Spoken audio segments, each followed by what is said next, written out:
Rashad, why you didn't hit me up? What's up, Rashad? Hey, Rashad. What's up, Rashad? Thank you, Rashad. Brother, I love you, brother. Trump lit. What's up, Rashad? Yeah. What it do, boy? Hey, Rashad. Yo. What's up? We got a matinee of a stream, man. Happy Fat Tuesday to all who celebrate. Man, rest in peace to Jesse Jackson. We ain't even gonna waste no time, man. My name is Rashad Milligan. If you're new to the channel, this is the road to 10K subs. Let me pull this thing up. Appreciate everybody that's shown love to the sci-hi video. All that, you know, I am a video essayist at heart, but the streams is my day job. Huh? Hold on. Let me see. I want to see this first. Hold on, because what is this? The thing just been popping up all day. Oh, snap. I holla. Anyways, let's get into it, bro. Let's get into the real stuff. I hope everybody's doing well. Happy Tuesday. Happy Mardi Gras. Happy Mardi Gras. Jesse Jackson, Reverend Al Sharpton, my mentor, the Reverend Jesse Jackson, has passed. I just prayed with his family by the phone. He was consequential and a transformative leader who changed his nation and the world. He shaped public policy and changed laws. He kept the dream alive and taught young children from broken homes like me that we don't have broken spirits. He told us that we were somebody. I am somebody, and made us believe. Come on now. I will cherish him, taking me under his wing, and I will forever do my part to keep hope alive. A giant has gone home.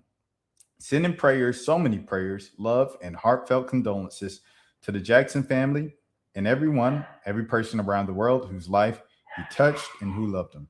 R.I.P. to the Reverend Jesse Jackson. And here's the photos here. Reverend Al Sharpton, man, at the hospital here in the office. And here, it looks like DNC right here at a dinner. Man, Selma, of course, with the President Joe Biden at the time, then president. Here he is again, man. Sheesh.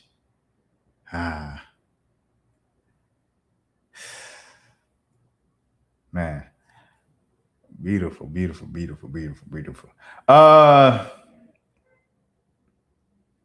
Like real talk, bro.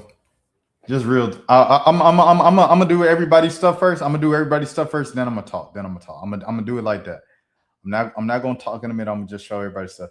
Look at Michael Jackson and the big Al Sharpton. Oh, Nelson Mandela and the big Al Sharpton. Dang, man. Rainbow Coalition, man. You know what it is. Family. MLK, man. All right, bro. Dang, boy. That was a good dude. I will say that, though. That was a good dude, man. Donald Trump. The Reverend Jesse Jackson is gone at 84. I knew him well long before becoming president. He was a good man with lots of personality, grit, and street smarts. He is very egregious, someone who truly loved the people, despite the fact that I am falsely and consistently called a racist by the scoundrels and lunatics of the radical left.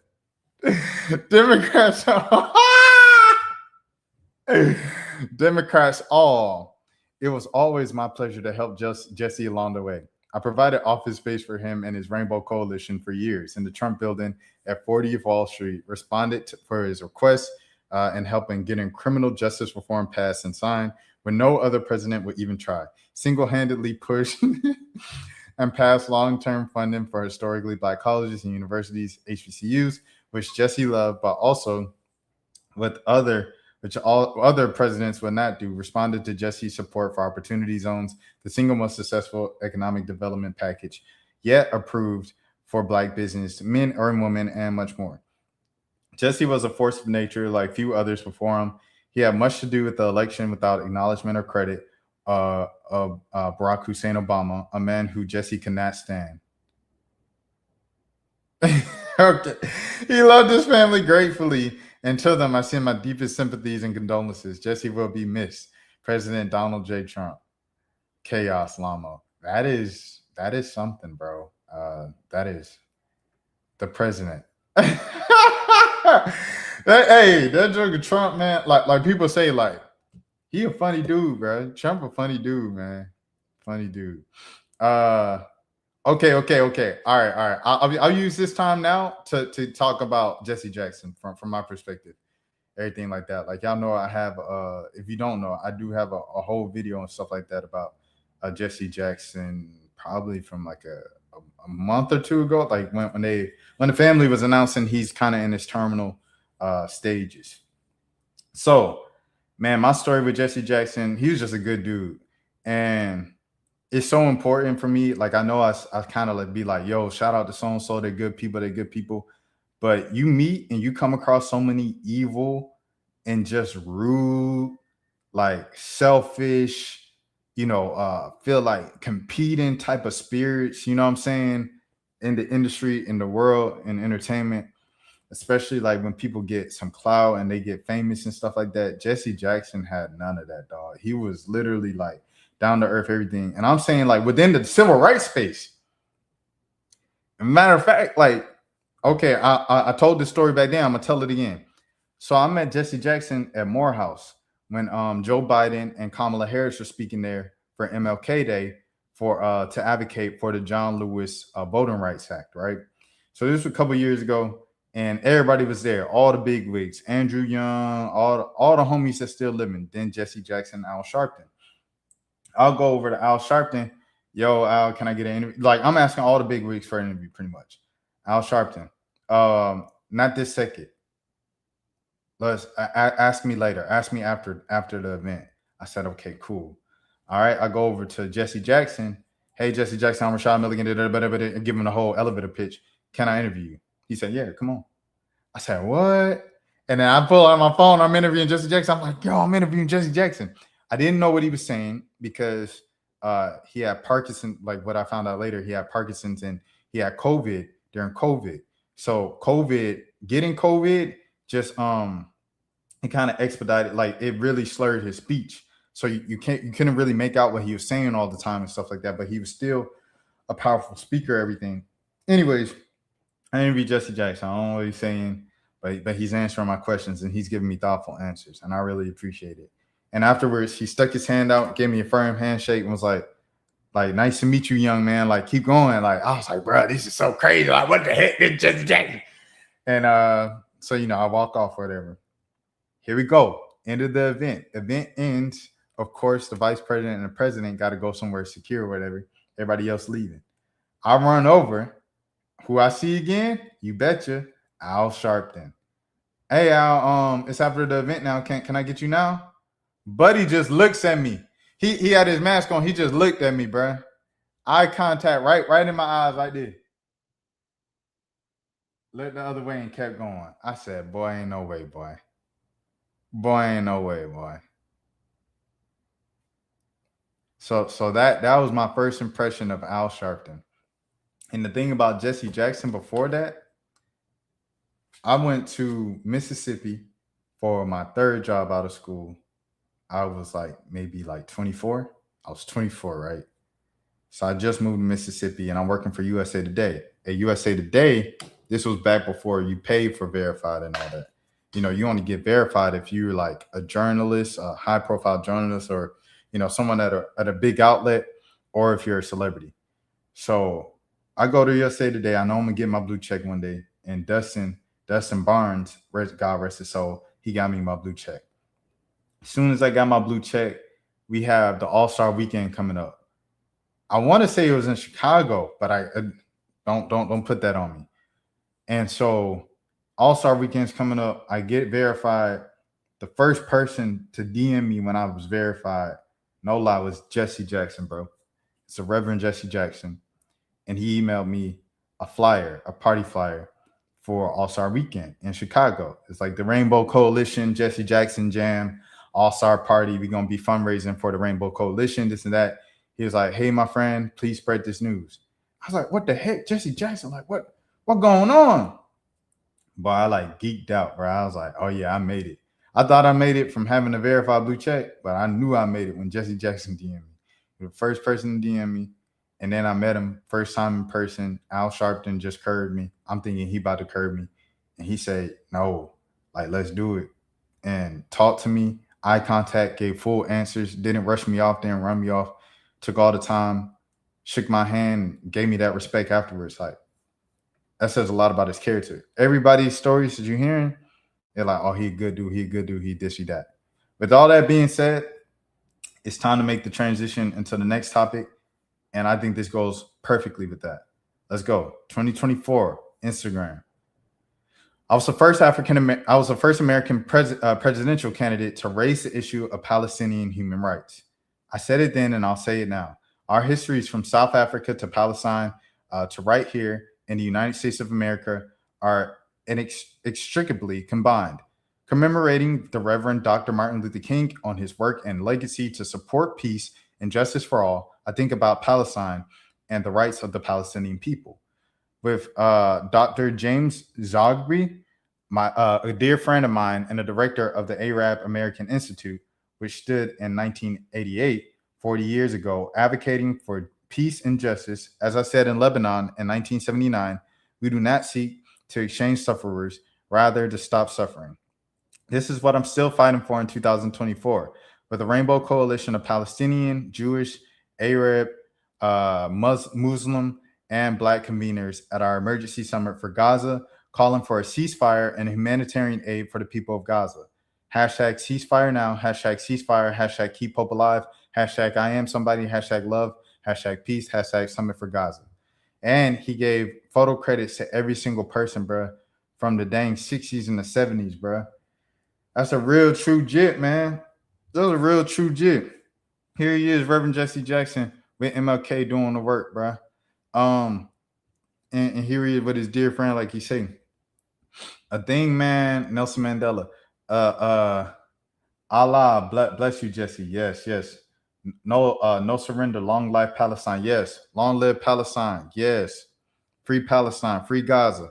But yeah, man.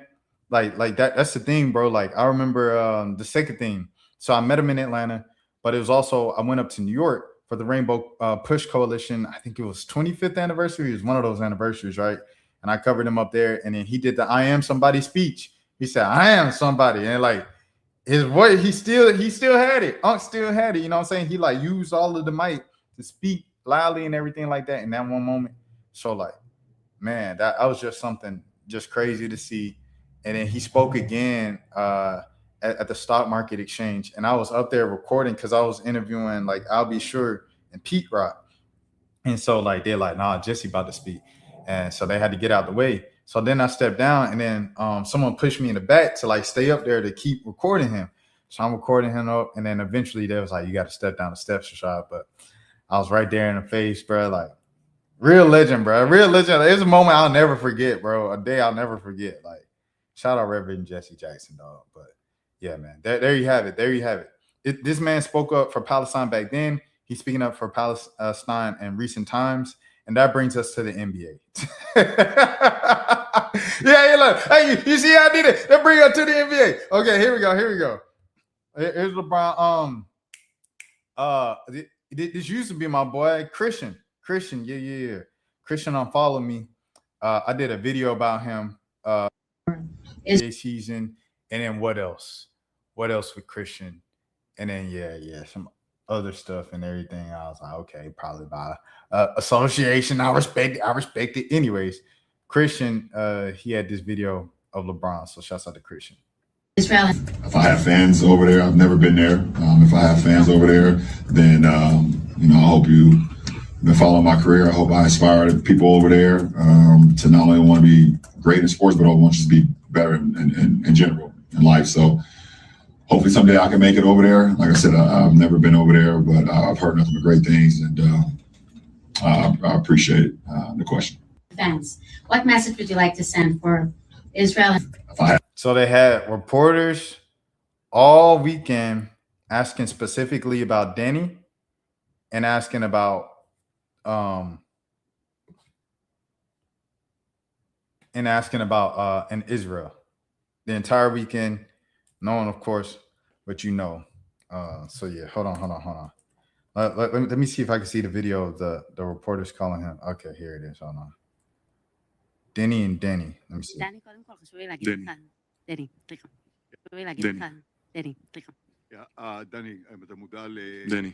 Denny Abdia. Anyways, Denny. Okay, so yeah. So it was like this agenda they was pushing. Like the league was pushing it for real. But I mean, I realized like a lot of Israeli journalists and media came out there because it's Denny's first time. You know, Denny's first All Star, and he like one of the few Israeli basketball players and stuff like that. Yeah. So that's what LeBron said. First of all, this what LeBron said. Let's keep it pushing, bro. Let's keep it pushing. I'm getting off track. Wait, hold on. Is this the first one? That's the first one? All right, cool. So here it is. You heard nothing but great things about Israel. ... Really? A billionaire and still a slave. Hate to see it. 1.2 billion is piss poor. He can't get fired or canceled. He needs some money. He needs to stay employed. That's funny. That's funny. It's funny. Hey man, morals over money, man. Free Gaza. The most telling thing about LeBron James coming out, free to Sudan, free to Congo. The most telling thing about LeBron James coming out as a cowardly Zionist is that he has FU money. So he's not doing it to secure a bag. This is the most important part of class analysis that people must understand. Because James is just signaling to the Epstein PDF file elite that he is one of them and he will never side with the people over them, ever. It's important to send this message should be allowed in their club to the PDF elites. This is why we must embrace class warfare and never trust these celebrity scumbags ever. Harsh words, man. Harsh words. But the thing about it that I think like you could be like, oh, LeBron, that's not his job. Thing about LeBron has positioned himself and marketed himself as a social rights, figure, as someone who speaks. And he said, yeah, beyond all the greatness that I pursued on the court and all the people that I pursued through my play, like, know that we spoke up for Black lives and we spoke up for what's right with the I promise. And LeBron did that. We didn't do that. We didn't do that to LeBron. He the one that called out Charles Barkley. You said you're not a role model. I'm more of a role model than you'll ever be. That's what LeBron said. Charles Barkley let you know what it is. I'm a scumbag. I'm a gambler. I'm a cheater. I'm not a role model. Don't look up to me. LeBron is the one that said, I'm more impactful than you. He said that. So because LeBron put that standard of excellence and greatness on his shoulders of stuff beyond the court, it is what it is, bro. It is what it is, dog. You got to hold that. Once Nelson Mandela said, we all know too well that our freedom is incomplete without the freedom of the Palestinians. And there's a Palestinian flag right there. There you have it. Rest in peace to Nelson Mandela as well. All right, let's go on to the next thing. Here we go. Steph. I'm a Dubs fan, but it's Stephanie. Steph, he's been on. It pisses me off to no extent. Same with KD making jokes about drones. For those of you who don't know, I'm not making a video about it, but KD's DMs allegedly leaked from a group chat of his burner account, and they were talking about him being exposed as someone who has helped funded the IDF and drones and war tools to continue to invade on and implode of the people of Gaza and Palestine. And then he didn't say anything about it publicly. So privately on the burner account in the group chat, he said, you want drones? We got you. And everybody kind of laughed at it. So there it is. These dudes, these are the dudes I grew up watching. FFS, what's this? For F sakes. And to find out that they're actual horrible human beings is heartbreaking, man. Don't forget Draymond. And Draymond gave the money too. We lost a moral high ground once Draymond posted his friends of IDF stuff.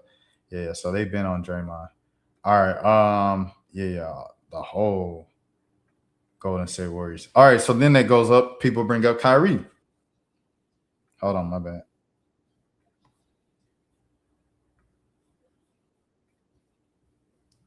Twin. Hold on. My bad. Let me get right. We don't even ask real questions during All-Star Weekend. No real questions that happen, bro. no real questions. And anytime somebody asks a real question, it's like, oh, it's a lob for something else, for a brand setup or anything, you know. And y'all know the real questions I'm talking about. Y'all know the real questions I'm talking about. I don't want to talk about anything that's really going on. Y'all know what I'm talking about. Y'all know what I'm talking about too. We don't have to go into detail about it. I'm not going to go and share it, but y'all know what I'm talking about. And man, Kyrie said, y'all ain't about to suspend me again. Bro, they made that man Kyrie. He was suspended like 2 weeks. He had to give a public apology. He had to meet with the folks at the little thing. He had to, man, come on, man. They made Kyrie the Pope. Boy, what? Kyrie said, I posted a link to Amazon Flick, man. Boy, look. They got on Kyrie behind, man. And Kyrie like, man, look, it said they call me crazy. They call me everything under the book except for a child of God. Hold on, I'm about to reshare. And he said, now look what's going on. Spike Lee and Kyrie is the only one with some ball. Wemby won't go for the propaganda either. But Spike Lee, Wemby, Jaylen Brown said he was general. Jaylen Brown was specific. But Jaylen Brown also been in trouble. Remember when he was talking about the Hebrew Israelites? And he had to come out and say, I apologize. I thought it was the Q dogs. Jaylen Brown, you was about 25. You know that wasn't no dang Q dog. You black, you from the South. You know that wasn't no dang Q dog. You know that was the Israel Hebrew life. Anyway. This whole celebrity idea is eroding. The whole fame idea is eroding. That shit was sold to us, y'all. You got people out here that are human, that are acting every day of their life. They're not even real. They just on NPC shit. Every day they acting. They don't even know. The world is a stage, dog. And it's a lot of terrible actors. It's a lot of terrible actors out here. The world is a stage. There's a lot of terrible fucking actors, dog. You know what I'm saying? I'm just going to say it. I'm just going to say it, dog. I'm just going to say it. I tried to tell Spice beforehand I said it, but the whole idea of celebrity, bro, if you're not a real person and you can't stand on your morals and principles out here, move out the way. You can't stand on any principles and morals out here as a person that's trying to see this world become better, move out the way for the time being. I'm not paying attention to all the, the beefs going on, or, this whole celebrity idea is eroding. The whole fame. There you have it, bro. There you have it. Kyrie keeping it, like I say, Kyrie, he not no perfect person. He ain't Jesus Christ or nothing like that. You know what I mean? But shoot, I salute Kyrie for at least, I felt like using his platform in a way that's responsible, goes against the grain, not being afraid to lose money. Because it's like, how much more money can you lose, bro? You got $100 million contract, a couple $1 million from your independent shoes or your different shoe company that you signed with. Nike wanted to drop you because you said what you said. You didn't even say nothing. You just dropped the link. And they tried to force you to say something that you didn't even want to say when you came back. And you didn't fold. And Kyrie, hold on. We go beyond this. Because, look, we're going to talk about this, right? Kyrie gave $25,000 to our Connecting Gaza project to directly support the families in Gaza in desperate need of food, shelter, medical care, and more. You can help too. Make a tangible, concrete difference in people's lives today. And here it is from the rabbi. And shouts out, this is a rabbi right here. You know what I'm saying? Like, this is a Jewish man. I have nothing against Jewish people. I'm not anti-Semitic. It's plenty of Jews and plenty of people with Israeli ties that's like, nah, man, what's going on in Palestine, what's going on in Gaza is not right, bro. It's people over there saying it. So I'm like, shoot, who am I as an outsider to be like, but anyway, I say this to say, Kyrie been on this type of timing. He's been on it with black families who have lost their loved ones, their kids, teenagers, and stuff like that, way too young. He's donated thousands of dollars to them anonymously and just publicly through GoFundMe's and stuff like that. Kyrie been on this type of timing. He's not a perfect person, but he does a lot of good stuff, bro. Like true good stuff. Like he really uses his money and his platform in the way that he thinks is the best way to use it. Kyrie had his time. Like his rebrand was crazy. Pre-Kalani was crazy, bro. Where he was in the club with the two white girls on his lap in the club, you know what I'm saying, with his hands on their goodies in the club and posted it on Twitter, bro. Like, or someone else posted on Twitter or Instagram. Like, Kyrie had a full rebrand, dog, on Awakening. And I appreciate that so much, man. Shouts out to Kyrie. Like I said, the boy ain't perfect, but goodness gracious. That man does a lot good with his money and his platform. Shout out Kyrie Irving and his celebrity. Here goes Wemby. Okay, so we sticking with Wemby now. Fourth row on the left. How would you describe playing with Denny Avdia during this experience, and just how's he viewed around the league at this point in the step he's taken this year? How's he viewed? Takes a lot of free throws, so playing against him, I haven't played against him this year, but advice is to not defend without fouling. And I mean, I don't know how many minutes I shared with him on the court, but as I was saying before, I mean, today was a pretty fun experience. I think what we displayed basketball-wise was solid, and it shows on the results. I mean, it was close games with intensity. That was fourth row on the left. That man Wemby not going. My boy Wemby said, "I'm not going, twin. I ain't going. I ain't folding." Shout out my boy Wemby, dog. He got a cool dad too. Shout out Wemby Papa. If you know, you know. Okay. Kyrie sitting with the press T-shirt honoring the journalists unalived in Gaza amid Israel's ongoing unalived wipeout. Here's what integrity looks like. Be Kyrie. Remember how in 2022 they tried to convince us this guy was the root of all evil? Facts. Facts, man. The Kyrie right here, man. Giving a hug. Who that? Brandy? Shout out Brandy. Shout out Kyrie Irving, man. Huh? What we doing? What we on? Hold on. Here we go. Not the Jewish people the problem. The Zionists. Good night, bro. Hey, good night. I appreciate the love so much. Thank you for stopping by, showing some love in the chat. Free Palestine, free Gaza, man. Hey, stay safe out there, all right? It's all love on this side. Trust. Appreciate you. All right, hold on. Next. Kyrie. We still on Kyrie. Kai and Wemby, the only two with the backbone and the conscience. And there you have it. Man. All right, next. A journalist to LeBron. Journalist Midhai Hassan wrote an open letter to LeBron James who praised Israel. You have built a reputation, perhaps even a brand, on the idea that silence is complicity. Complicity, excuse me. You made that clear in 2007 when you loudly condemned the far-right violence in Charlottesville and dismissed Donald Trump as the quote-unquote so-called president. You made clear in 2020 when you boldly wore your support for the Black Lives Matter on your chest as you took a knee with your teammates. You made that clear in 2022 when you passionately denounced the overturning of Roe v. Wade and said that it was all about quote-unquote power and control. You were right. Silence is complicity. So where has your voice been the past 2.5 years as tens of thousands of Palestinians in Gaza have been bombed, starved to unalive? As parents dug up their children's bodies out of the rubble with their bare hands, as doctors operated without anesthesia inside besieged hospitals. Why have we heard nothing from you? In fact, worse than nothing, this past weekend we heard praise from you for the very country that has been doing the mass unalivings and starving in Gaza. Quote unquote, hopefully I can make it over there, you said, referring to the state of Israel. Like I said, I've never been over there, but I've heard nothing but great things. Nothing but great things about Israel. Seriously. And there it is. There it is, man.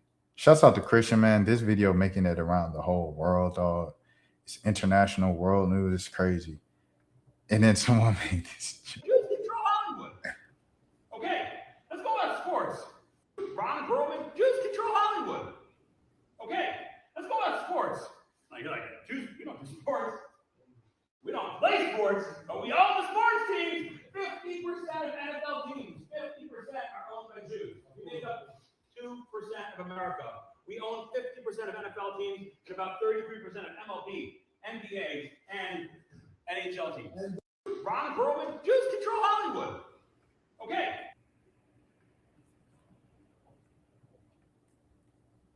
All right. Keep the question. Dwight flashback. As you guys know from Dwight, when he tweeted Free Palestine, and it was years ago, and he said, like, The league called him, his agent called him, and everything, and they made him take it down to stay in the league. And said this is how the NBA treats players who speak out against Israel. By the way, and so there's that. And here's the reality to bring it all home from Andre G. Shouts out to Andre G. I'm shocked people aren't making a bigger story about aren't making a big story about what Ant said to Jalen Johnson. Like Dad told him that he coming to the Hawks, and they caught it on camera. If LeBron said that in 2016, it would lead every show for 2 weeks. These new dudes' motion is weak. He said, "Motion weak, or are we contending with the reality that our favorite sport is a Zionist haven?" Crazy, bro. So now we move on to Kendrick. Has Kendrick Lamar said anything about Gaza in 3 years? Because I haven't heard anything. I heard about Drake, though, $500 K donation. So when they said this, I looked it up. I said, Drake did that? Drake signed a letter urging for a ceasefire on the bomb of Gaza alongside 40, Bella Hadid, Dua Lipa, Boots Riley, Riz Ahmed, Rhonda Jules, Macklemore, so many other prominent actors, artists, and advocates. And as an advocate for ceasefire. I think Io Debris, she's been in this as well. Yeah, Io Debris right there. Adam McKay, Andrew Garfield, Ben Affleck, Bradley Cooper, Florence Pugh, Jennifer Lopez, Jon Stewart, Mark Ruffalo, Oscar Isaac, Quinta Brunson, Rachel Adams, and Rami Youssef. Who else? What else was going on with that? I'm trying to think what else was going on over there with that. Oh yeah. Drake is obviously, Jewish. So I mean, there you have it. I don't hate Jews. You don't hate the Jews. Drake appears to show love to the pro-Palestinian protesters outside of his Copenhagen hotel. This was written last October 2025, by Cole Blake, a hot new hip hop. Drake is currently in Europe for a party next door to tour to support their recent album, Some Sexy Songs for You. Drake seemingly showed love to a crowd of protesters supporting Palestine outside of his hotel in Copenhagen this week. In various videos circulating on social media, he steps out on the balcony and waves to the group. He also forms the shape of a heart with his hands. Drake is currently in Europe to perform some special shows for You tour with Party Next Door. Fans on X, formerly Twitter, have been praising Drake for the move. "Quote unquote, it's funny how Kendrick is supposed to be the revolutionary rapper, yet has never much acknowledged Palestine or Sudan." And if you remember at the Grammys, SZA was speaking out. She says a lot of crazy stuff going on in the world right now. Hey, keep your head up. It's not the end of the world. We're all better when we're together. We call for world peace. That's what SZA said. And then Kendrick got up there and said, yeah, all that, what she said. It was just funny. It's like Kendrick was the one that's like, I ain't scared to say nothing. I'm Kendrick Lamar. I go against the establishment and the people for the black. It's funny. One fan replied to a post from Kirko. Others felt the video was being misinterpreted. This is not him showing support. He went back inside. Another added go back inside your room, showing support apparently. Drake previously signed a letter addressed to former President Joe Biden calling for a ceasefire to Gaza in 2023. We come together as artists and advocates, but most importantly as human beings, witnessing the devastating loss and unfolding horrors in Israel and Palestine, the letter read. We ask that as the President of the United States, you and the U.S. Congress call for an immediate de-escalation and ceasefire in Gaza and Israel before another life is lost.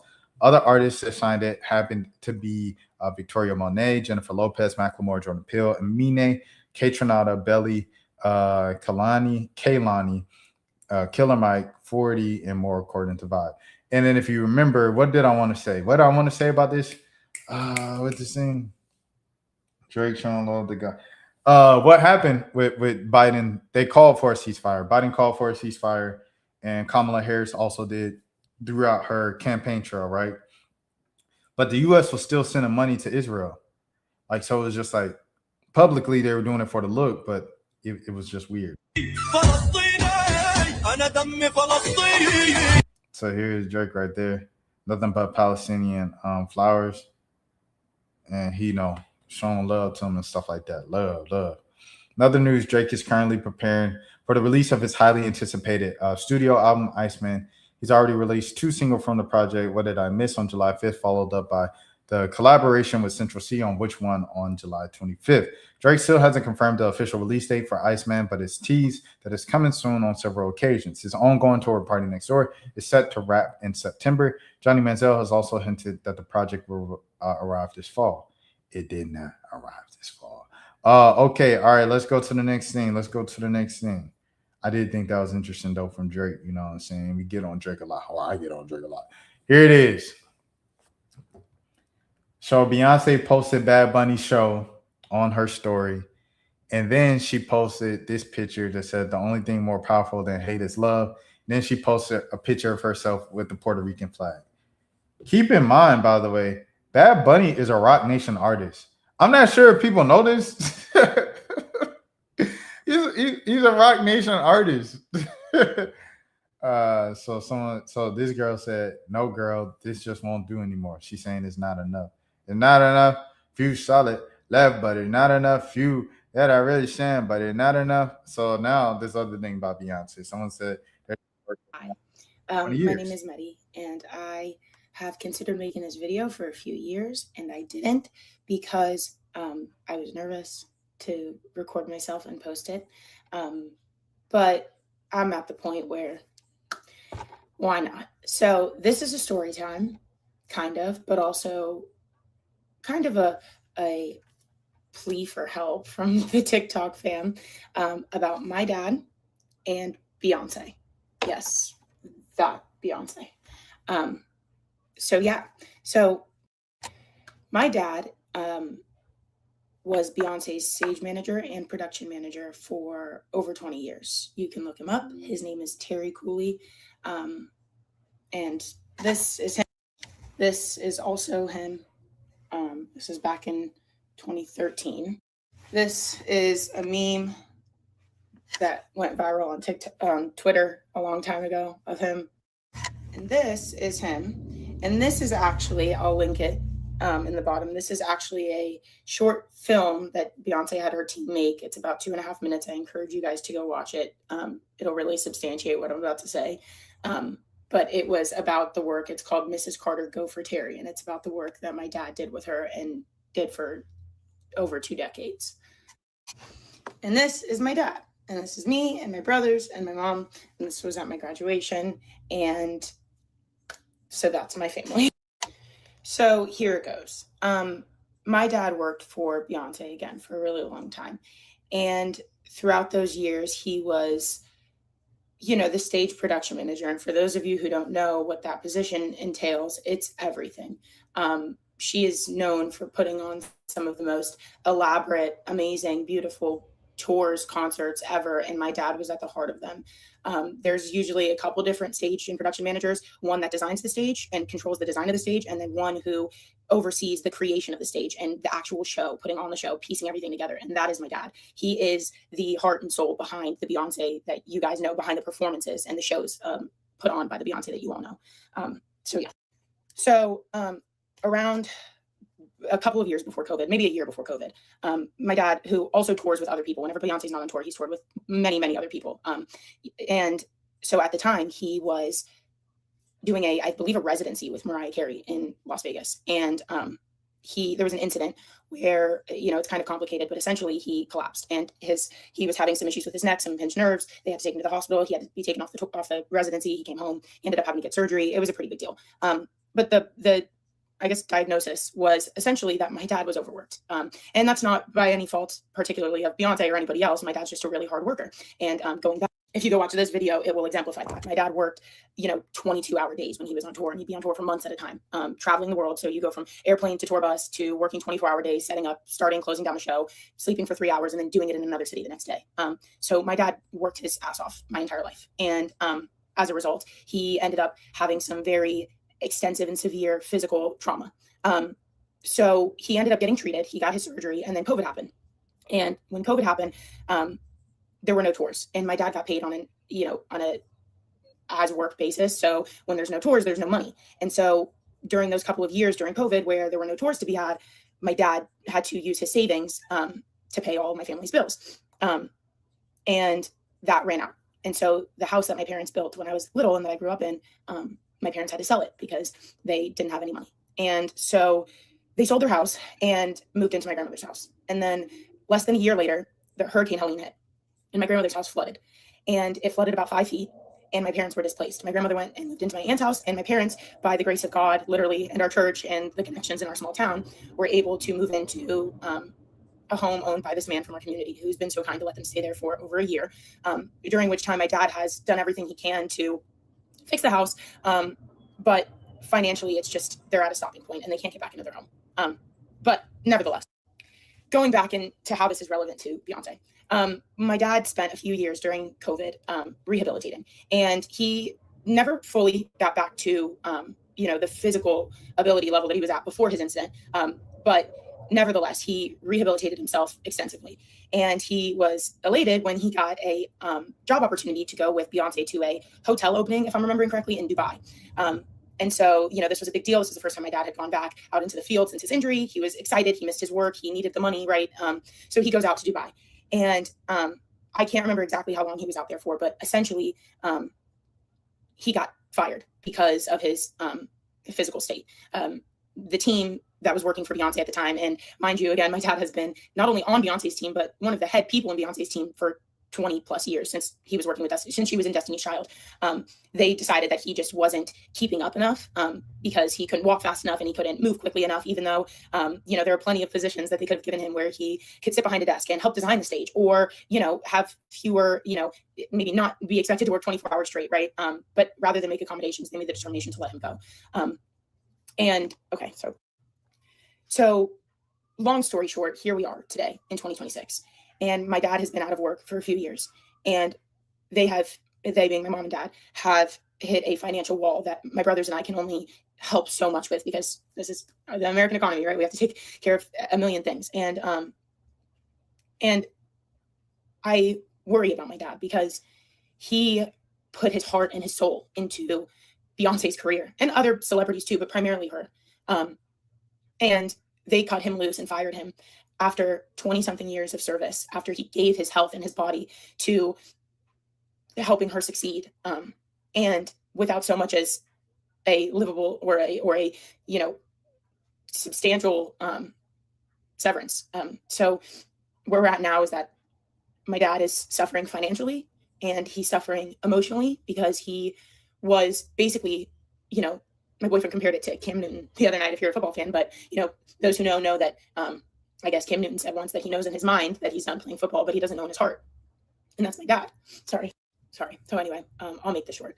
My dad has given his all to his career, and the fact that it was cut short is really painful to him. And so that, plus the fact that financially it has crippled him, has put him in a terrible place that I never want to see someone that I love, let alone my dad, who I look up to and is the light of my life. So if you could go watch the video, that'd be great. And if you could tag Beyonce and ask her to make things right with my dad, and maybe apologize for disregarding the career that they had, that would be great. I don't know. And if you have anything nice to say that I could pass along to him, that would be great, because he deserves it. And I don't want no apology from if I'm you, I don't want no apology from Beyonce.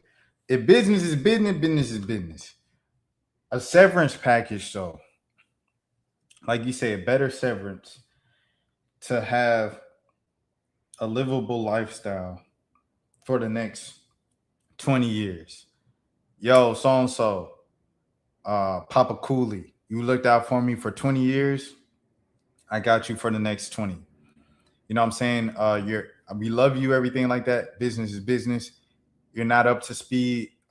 You can't do this work. That happens all the time, where people get pushed out of work. But the severance, as a thank you and everything like that, it's so tricky, because we just talked about, it's kind of like almost kind of Glorilla-ish, but it's not really fully, because this person was doing the work. You know what I'm saying? So it's like, you have $1 billion. Your husband has $1 billion. The household has what, $2 billion in it. Stuff like this, bro. I know you can't help everybody in the world, or you're gonna go broke, but you can help the people closest to you who have been there for a certain amount of time. It's just like any other company, right? If you work for a company for 25 years, what you used to get a gold watch and a so-and-so. Right here, you need some type of severance, in my opinion.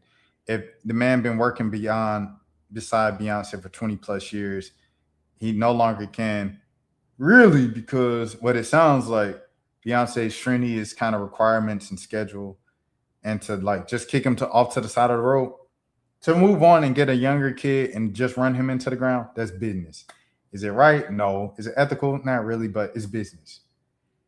You gotta, you know what I'm saying? You gotta. So there it is. Charles said, "What's good? What's good, Charles? First of all, happy Fat Tuesday, happy Mardi Gras." Taylor Swift gave all that money to the people that did for her, and Beyonce could spare a few dollars. I agree. Beyonce can give a nice severance, bro, to someone who worked with you for 20 years. Because there's only so many people, I'd imagine, that have worked with Beyonce, next to Beyonce, for 20 plus years. Like, I don't know how long Yvonne's been with Beyonce, but Yvonne, the publicist, Julius, he seems pretty young, so he's probably been there. I don't know how long Julius has been the bodyguard. People like that, bro. Like, it's probably only a handful of people who have been beside Beyonce for 20 plus years. Like the Les twins, the little twins, whatever you want to call them. They've been with Beyonce for the last several years, but not 20 plus years. It's only probably a handful of people who've been with Beyonce 20 plus years from the Destiny Child days still on our team. So I think all of those people, once they're pushing to retirement, like you gotta support them folks, bro. That's just what I think. You can't save everybody. That's how you go broke, but you can help a few people here and there, bro. That's it. Thanks for watching. You ready to go, guys? All right, guys. We just have to shut on standby. We'll go in, right?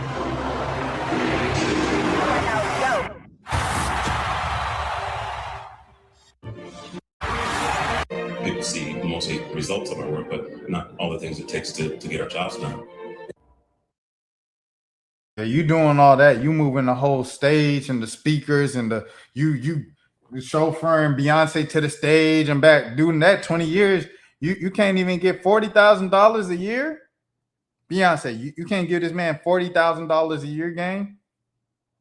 $40,000 a year. If he disabled and this, I'd imagine he might be in the 60s. That's on a low end. He probably not in his 50s no more. He probably in his 60s. So for the next 20, 30 years, you can't give this man and his family $40,000 a year. And he pick up a part-time job at a grocery store or something like that and get a couple more thousand, maybe 10 more thousand a year. And he'd be good in a small town, at least to get by and pay the bills or whatever. Social Security, add that up, add everything up together. You can give that man $40,000 a year into for the next 20, 30 years. He only got 20, you know what I'm saying? Hey, salute to the, young lady that made this, his daughter and stuff like that. But you only got about 20, 30 years on earth. You know what I mean? You can do that, Beyonce, bro. That's just how I feel. But hey, I've gone where I've given all my money away trying to provide for others. So I understand it to a certain extent, but I also never had $1 billion.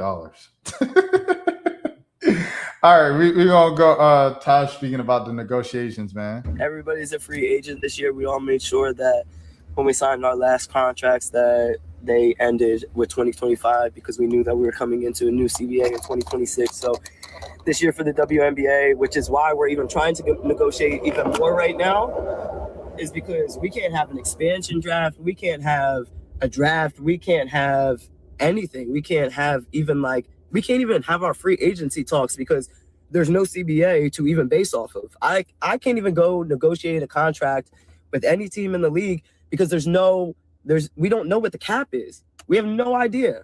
And every time that we keep coming back to the league, there's a new estimate on the overall value of the league that keeps increasing. So you keep increasing and then keep trying to literally depreciate our value, our equity, our finances within the business. It don't make no sense. And I don't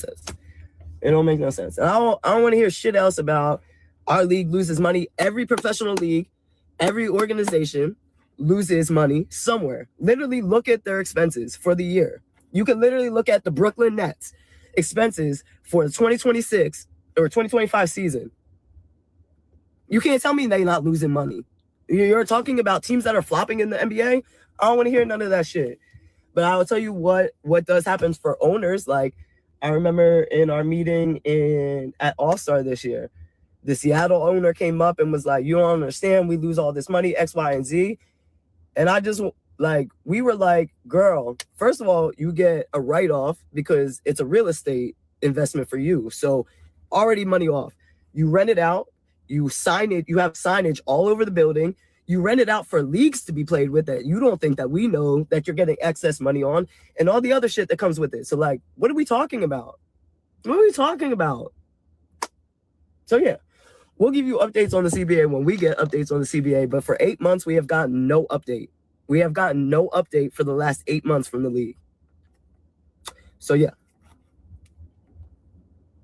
Yeah, Chelsea Gray made more than her entire W salary for 31 minutes of play in a one-on-one tournament. They keep playing in our faces. That is like, it was like the audacity. Whenever we're at their meetings, it's the audacity for me that, like, this is not, and I don't mean this as no knock, but this is a league full of women that have finished their degrees from some of the most elite colleges in the country.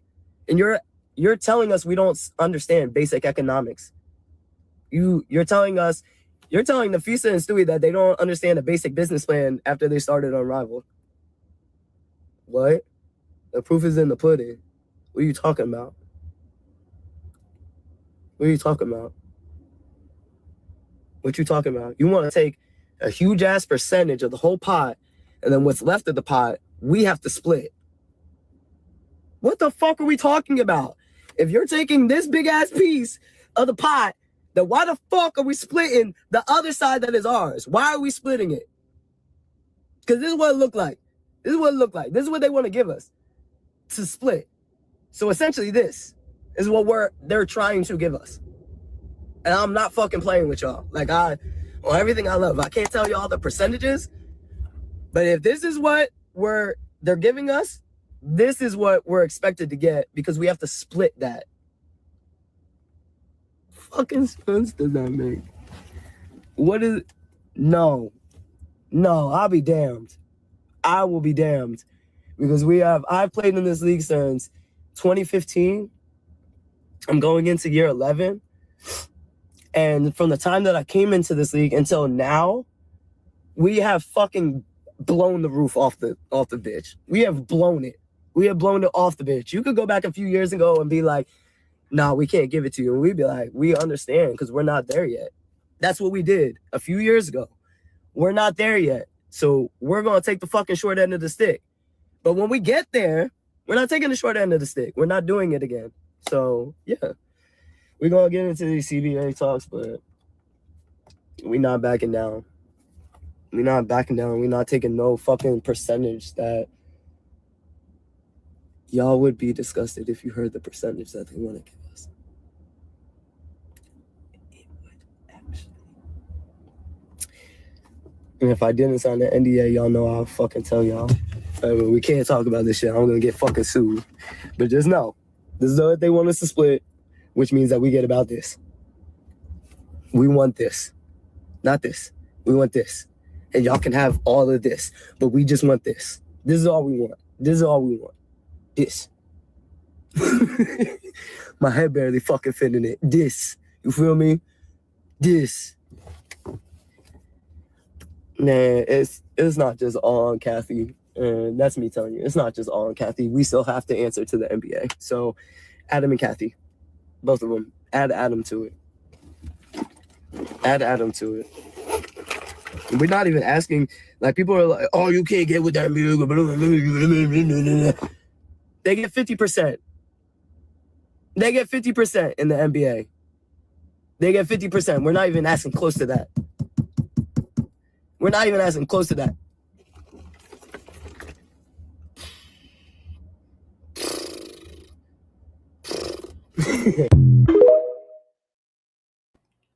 I appreciate Tosh. I feel like this is the most answers that I've gotten about this entire thing from anything. And she did it in an entertaining way, everything like that. Shout out to Tasha Cloud. Bro, she pretty much said what's going on right there, dog. She couldn't. She said as much as you can say. I hope she don't get in trouble for it. If the NBA get 50% and the WNBA was getting 9% beforehand, she said it looked like they asking for about 30 to 25 to 30% revenue, 25 to 35% revenue, because that's definitely probably smaller than 40%. If this is 50%, right? This 50%. This is what she did. So this is 50. This is what she did. That's about 35%. So if they're asking for about 35%, we can negotiate down to about 25, 30. That's still a bargain. Like, you can't say Paige Beckers is worth $1.5 million. Juju Watkins is worth $1 million. Flajay Johnson's worth $1.5 million. Angel Reese is worth $3 million, and Caitlin Clark's worth $3.5 million. But we gonna give you $70,000 a year. Like, that don't even make, like, the jig is up. What Tosh said, if this was a couple years ago when we originally came to the table, bubble year or whatever, woo, okay, we're not there yet. We'll take the short end of the stick and we'll earn it. But we're not gonna keep cheapening our worth. Players have to hold on. Players have to keep fighting. Like I said, I met Asia Wilson. When was that? Like last week. And of course, I met Asia Wilson before and interviewed her throughout the years in a press conference setting. But for the first time, I talked to her in a non-press conference setting, just casually at a game, at a Miami Heat game. And shout out to the Pelicans. And, I just asked her, I was like, what's the update? Like, how's the negotiations going? She's like, they're going. I said, so, like, what you thinking? Like, about July or, She's like, you asking the wrong person. I have no clue. I was like, that's real. But it ain't looking good, bro. It just ain't looking good, dog. It just is not looking good, bro. So there you have it. I would love a season this year, but I don't think we get in one, bro. And this is not me with no inside information or someone told me this. This is just me just looking from the outside looking in. It does not look good. It's February. The season's supposed to start in May. March Madness about to start in college because March Madness is about the start of the WNBA preseason for real, like the end of the off season. And because right after March Madness is the WNBA draft historically, and then the draft, and then you go right into training camp into the season. We're not going to have that this year, So that's something.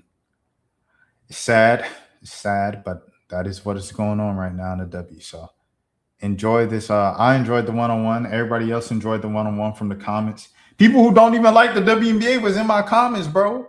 With the one-on-one, it was like, yo, they was fighting. This is competing. They playing defense. They did it. Like, they really enjoyed it, bro. So shout out to Unrivaled. Great product. Y'all know y'all got a great product, everything like that. Y'all just doing it the right way. Shout out to everybody, man. Let's go, Mark Cuban. Mark Cuban has embraced tanking. This, ladies and gentlemen, is the answer. Take it from someone with the experience who knows, not talking heads, the NBA. And this is Rayford. I think Rayford, he encouraging tanking inadvertently. Trey was dang game time decisions with the Hawks. He was listed as available with the Hawks, and right before they marked him unavailable, and then he got traded, bro. You know what I'm saying? Like, it just is what it is. Trey now, I don't think Trey hurt. Trey not hurt. Trey sitting out because they told him to sit out so they could get AJ. This is not, once again, this is not confirmed reporting, inside information. This is just me just watching from the outside, following the Hawks on a game-to-game basis, seeing that Trey was healthy enough, and they started holding him out at the end of his term with the Hawks to get the trade done, to get the trade finalized over to Washington. So that joke ain't hurt for no whole season and everything like that. They trying to get AJ the monster. That's what they trying to do. They trying to get AJ the monster. So with that being said, that's why Rayford's encouraging it. With that being said, hold on. I saw a little bag on the floor. I got to clean that up. Why the NBA should embrace tanking. The NBA has Kate. What? The NBA has Kate been misguided, thinking that fans want to see their teams compete every night with the chance to win. It's never been that way. It's never been that way. When I got to the NBA, they thought that they were in the basketball business. They aren't. They're in the business of creating experiences for fans.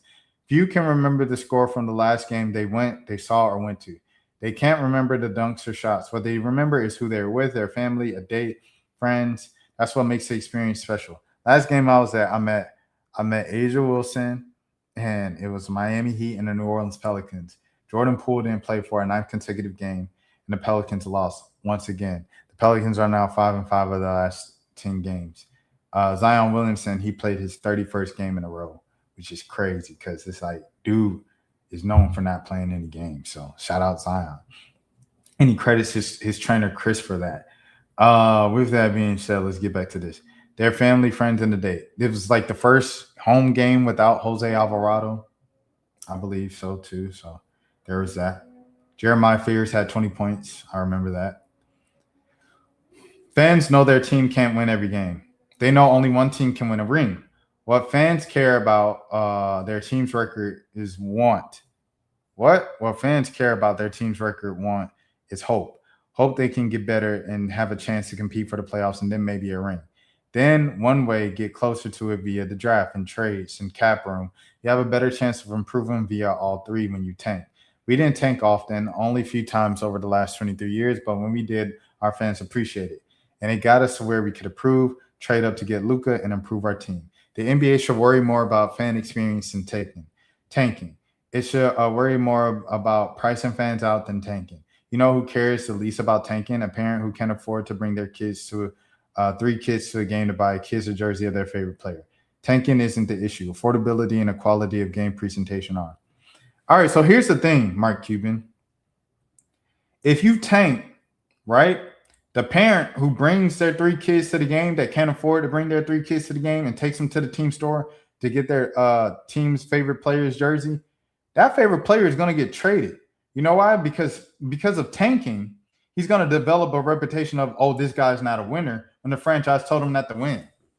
What are we doing here, bro? Like, bro, don't try to pee on my leg and tell me it's raining, dog. Like, bro, I watch basketball, Mark Cuban, bro. Like, the NBA fans are smarter than you giving them credit for right here. Like, these fans know something, bro.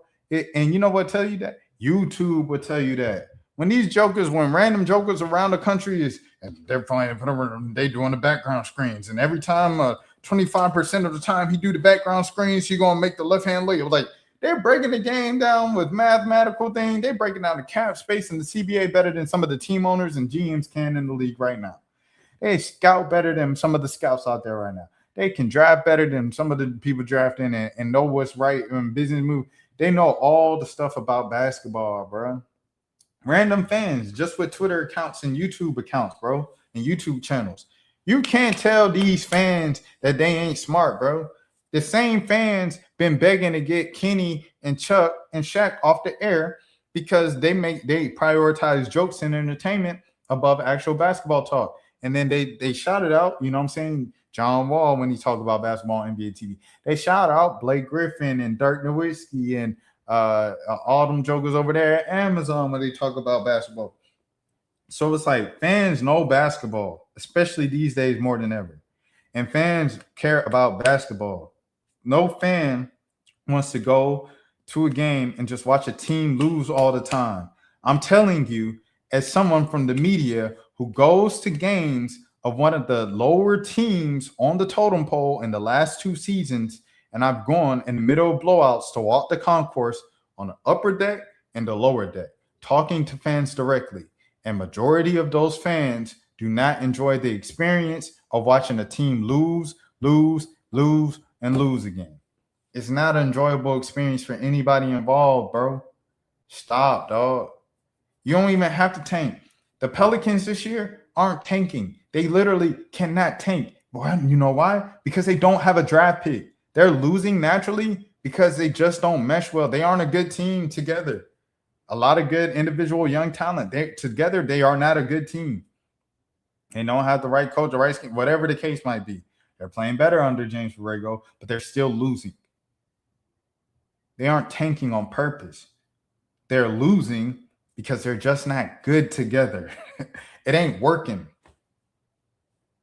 So I say all of this to say, if you're bad enough to where you want to create a better future for your franchise by giving them a good draft pick and everything like that, your team will naturally be bad enough to put themselves in a position to draft one of the guys that you're talking about.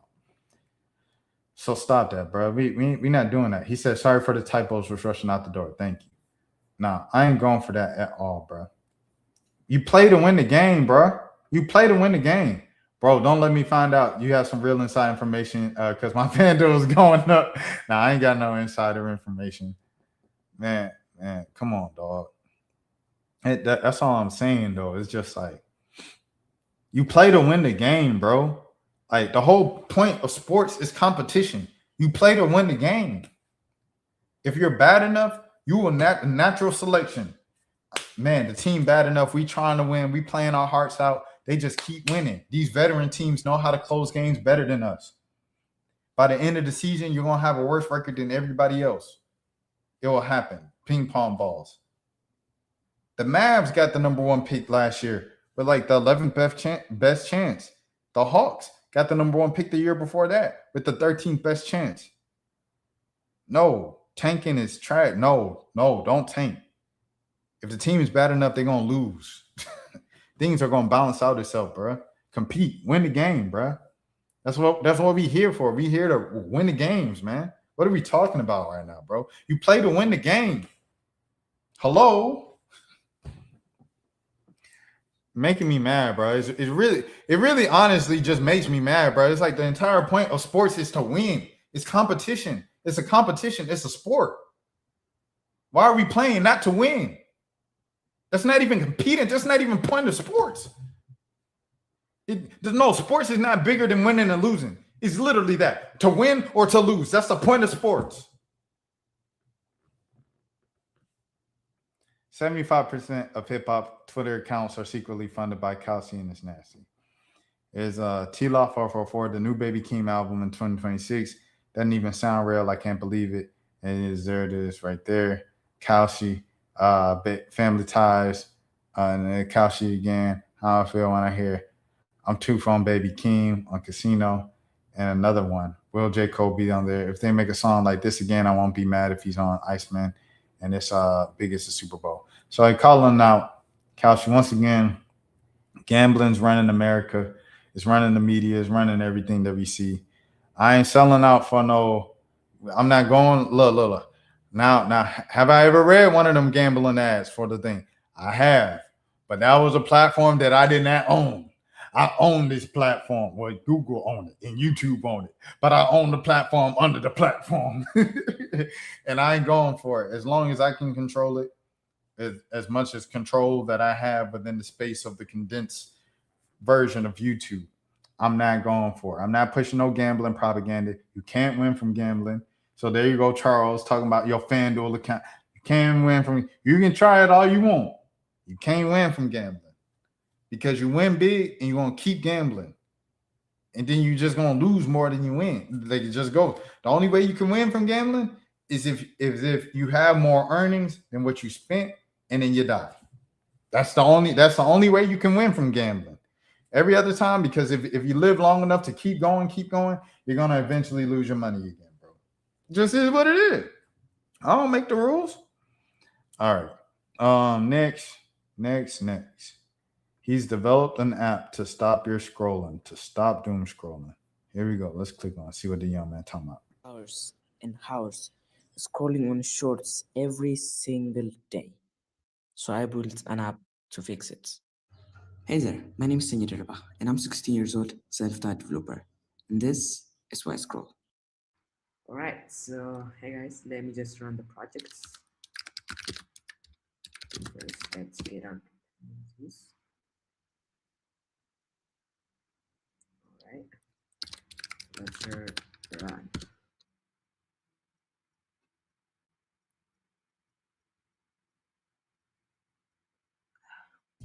Perfect, the project is running. So the first step is gonna be like enabling the permissions. So there are two permissions, the accessibility service to detect shorts and also display over other apps to show the block overlay. So I'm just gonna enable that. Perfect, now it's time to set the limits. So there are 3 limits, the daily limit, the per session limit, and also the cooldown limit. Just gonna set it to 5 minutes. And then for the session limits, so let me just make it 2. The best thing about this is like it cannot be like greater than the day limits. It has to be at least half of it, so that's good. And this is the cooldown. This is how many minutes you have to wait before like you can watch shorts after the session limit is done.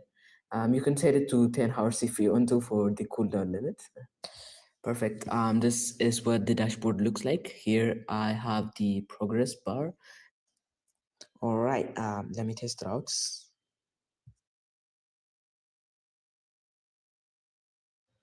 Perfect. So as you guys can see, after 2 minutes of scrolling, it has blocked me from the scrolling. So that's good.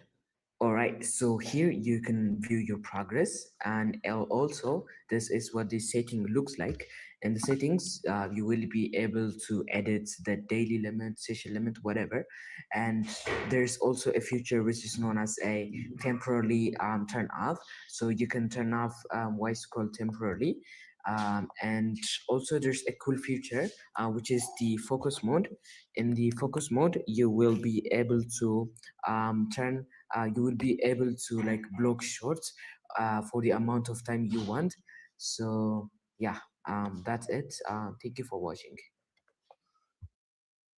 W kid, man. He's 16, you know what I'm saying? He doing his thing, bro. Salute to the kid. Why scroll? I don't know, Larizi. Shout out Larizi. Dope documentary he just dropped, by the way, on his channel. It was 2 hours.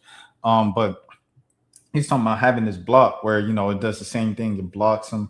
So he only spends a certain amount of time on social media. And a lot of times nowadays, he watches like Malcolm X docs and learning about Black history and everything like that on YouTube to continue to educate himself and further his mind and everything like that. In the meantime, where he has free time as opposed to just consuming slop. So that's very commendable and salutable. The kids, they have to do this. You know, the kids have to do this on the way up more so than what, you know, our generation. If you're my age, you know, I'm a young millennial. I guess a middle-aged millennial or young. I don't know. I'm 31, so wherever that is.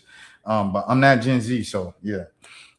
But yeah. Like we didn't have really too much of this to worry about. I know for me, the main reason why I take breaks from Instagram right now, I ain't been on Instagram in like 2 years, is because of I don't know, on Instagram I just spend too much dang time on it, bro. Like the Instagram is like, it's like TikTok. That's why I never got TikTok. Like you get on TikTok or something like that, and it's starting to become like that on Facebook, where like, you know, you click on a couple reels that are interesting to you, you watch them, and then your entire algorithm becomes that. And so you just look at the same stuff, and like, you know, like you watch a kid like dance, do a little dance challenge, and you just watching a bunch of kids like doing, you like, hey, yeah. And then you look up and an hour or 30 minutes is going. You're like, dang, I ain't doing nothing. I ain't making no money. So, you know, all that stuff is salute to this kid, man. But at the same time, I'm still mad about this Mark Cuban thing, bro. Like, you literally play to win the game, bro. Like sports, like the people say, oh, sports is bigger than that. It's about unifying it. No, it's to win or to lose. That's the objective of sports. That's like the entire point. And you go to the game to see who's going to win.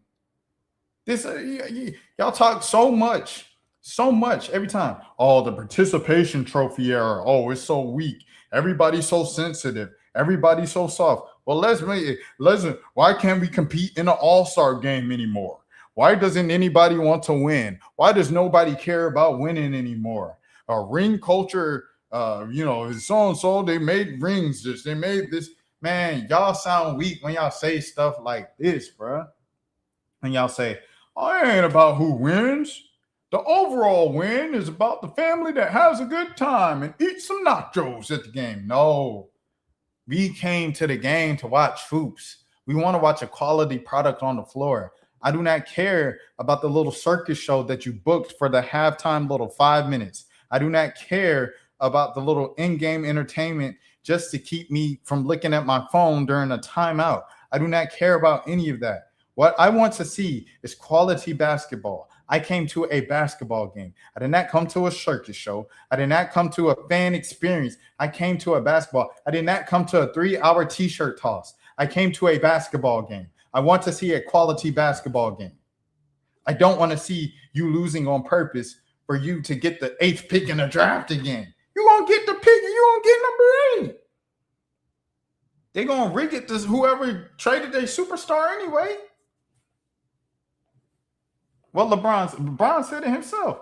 Oh yeah, the Cleveland Cavaliers just happened to get the first pick when I go. Then they get it again when I leave Cleveland. And then you know what I'm saying? Like, oh, they get it when Derrick Rose just happens to be the best prospect coming out the draft. Okay. You know, it's the same thing. But if LeBron called it rigged, then it might just be rigged. So with you knowing that it might just be rigged for the big, the international team with Tim Duncan and Manu Ginobili and Tony Parker, the legacy of Greg Popovich, they just happen to get Wemby. Okay. You trade Luka, okay, you're going to get Cooper Flag. You trade Anthony Davis, you're going to get Zion. You just think that just, okay. So say there might be, a pattern here where the lottery might be a little, you know what I'm saying? Patrick Ewing goes to the New York Knicks the first time they have a lot. Oh, okay, all right. In New York, okay, all right. So say that's the case, right? If it's rigged, why are we trying to – you can't go against a rigged system. Is it rigged or not? Win the game. If you're bad enough, you will lose the game. You don't have to worry about that. You don't have to try to lose. The Utah Jazz with Jaren Jackson Jr., they could have won them first 2 games after the trade. They was going to lose majority of the next 20 to the end of the year. They weren't about to go no 20-0 to end the year. And they weren't about to make the playoffs in the West. They in the West. Even if they made the playing tournament, they would have lost in the playing tournament. Didn't Dallas darn near make the playoff tournament last year? Missed the playoffs and got the number 1 pick? So what are we talking about right now? That's all I'm saying, bro. Like, you play to win the game, bro. It's sports. It's competitive. Compete. Thank you, bro. Thank you, man. Man, shouts out my boy Trey, man, in the building. Shouts out to Lame Shacute and Patchful, man. Happy Tuesday. Happy Mardi Gras, man. These folks got me yelling at dang 3:47 in the afternoon. Let's go. Jaden Smith, man. Honestly, my dream in life is to have a building on Skid Row where I can give out free meals every single day, breakfast, lunch, dinner. And I can do things inside of it. I can create jobs and like a good vibe. Like, that's my real dream. That's my long-term goal. And I just want you guys to come along this journey with me. And I want the I Love You community to support me while I'm trying to do this. But that's my real goal and dream. We don't have a brick and mortar store right now. We don't have a place that we can be set up at all times. But I want to have that. And I want the community to help us get there in the future. So that's the plan. Honestly, he's trying to get that good PR back after rudely leaving that lady's interview because she brought up Kanye West. You ain't had to leave and try to do the Aura Farm go viral and everything like that. You could have said, I don't want to comment on that. No, thank you. It was nice talking to you. You was a nice lady. Everything, it ain't personal. I just don't want to comment on that. You have a great day. And keep it moving down the carpet.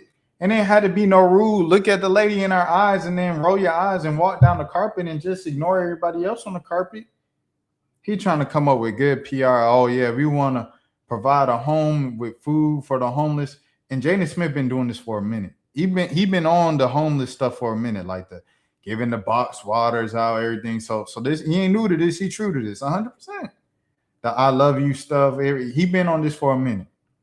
So he not faking. However, the timing does seem like, bro, you just trying to clean up. You rudely leaving that lady, whatever. You have the money to do it, Jaden. Just make it happen. He ain't got that much money. It's a very good idea, but at the same time, it gives homeless another reason to be homeless. No, it doesn't. It's enough homeless. Oh my gosh, bro. That's like saying like we shouldn't have homeless shelters because it encourages people to be homeless again. No, even with it's not enough stuff and resources to house it. Like it would have to be from all of the elites. It can't just be one elite child of an elite person in Hollywood, bro. Which ain't even like the real money. It's just kind of like a lot of money among the, I don't know. People just don't be knowing what they're talking about. I don't think they know how big of a problem the homeless problem is in a place like Hollywood or LA, dog. Like Jaden could do all of this and it would still be a lot of homeless people. So it's not encouraging people to be homeless because some people still going to be left out. People just be talking to talk. They don't know what they be talking about. Here's a throwback of Kendrick talking about J. Cole. A lot of people can rap, but it's very few, man, that have this thing, this gift. I put it to you this way. My partner, Jason Estrada, man, he told me, man, it's a sin. Just as much as a sin is killing a person and stealing and everything else, it's a sin for me not to be doing what I'm doing. If I chose to take the easy way out, knowing that I had this gift. Everybody can rap, but only a few get in these positions, where they can really speak, to a generation of people and, have them follow it. And when I listen to people like Cole, it's that gift. Entertaining can, only can go so far. You know what I'm saying? I was talking So there it is. There it is. Shout out Kendrick. Shout out Cole, man. I know I just spoke down on Kendrick a little bit for not speaking up, but it is what it is, We coming to the home stretch, man. Yesterday was very funny for me. I seen this man Lance Gross go toe to toe with with the aunties on Facebook. Lance Gross went toe to toe with the aunties on Facebook yesterday, and I was just like, man, I love Facebook, dog. And this man, so yesterday, oh my goodness, he went on a whole rant. He said, yeah, he still got it, bro. He said, I'm going to war in the comments with y'all, man. He said I had to get suited up for the comments. I ain't playing with y'all, boy. So if you don't know, Lance Gross yesterday, he said, it's a late happy Valentine's Day, but happy Valentine's Day to my wife, right? So that was the post. And then they said, oh no, my man got a woman. Oh no. And then some people was like, of course his wife is white. He got a white wife. And they all white, just like Cat Williams said. They all got the same white-looking wife. If you look at them in Hollywood, that's what it is. So then I'm like, bro, if you look at this lady, she obviously black. Like, there's a lot of real light-skinned folks, like Creole folks or mixed folks and stuff like that. That like, if they look a little white passing on the line or whatever, you just got to look at their hairline. And you can usually tell because it's usually a little more tan. And you see the little, you know what I mean? And you're like, okay, this person black. So with that being said, he bounced back with this. He bounced back with this one. This is my wife's father. For those of you who don't know how to use Google, Lance Gross. Excuse me. Sorry, y'all. So then you see I commented on this one. This is the best social media app. When he kept going back and forth, he said, blessing the Facebook timeline. Because then people was on the comments right here, right? And they was like, I don't care if she's white, black, or whatever. I just don't want her with my man. Facebook aunties don't play about Lance Gross. That was one thing FP Signifier, the Tyler Perry video, he took it down for a little day. He said he about to upload it tomorrow. I'm ready to watch the rest of it. I got about an hour and a half in. It's 4 hours. But like Tyler Perry really went after the black church demographic, which is dominated by black women. And, so with that, it's a lot of black women watching Tyler Perry stuff. So with Lance Gross, it's a lot of black women lusting after Lance Gross, and they have been for the past 20 years. So, he keeps posting. He says, blessing the Facebook timeline. Of course, she looks black in this one with the braids. She got the braids. What is it? The braids. So anyways, here's the next one. He said, third time's a charm, bro. And he posts a whole collage of her this time. They really get him mad at this point. And then he posts another one. He said the children wanted to join in and smile at the haters and give love to the supporters. So he's still going on these folks. He's not letting up. So now here's another one. Shop some. So now he's, okay, while you're looking at my page, let me promote my own stuff. He said, I'm gearing up for the comments. He's still going. And he said, I'm just asking. So then he posted a thing from what you call Woo Woo. And then thank you for the support. He's, thanking a black woman. He's still posting his girl, bro.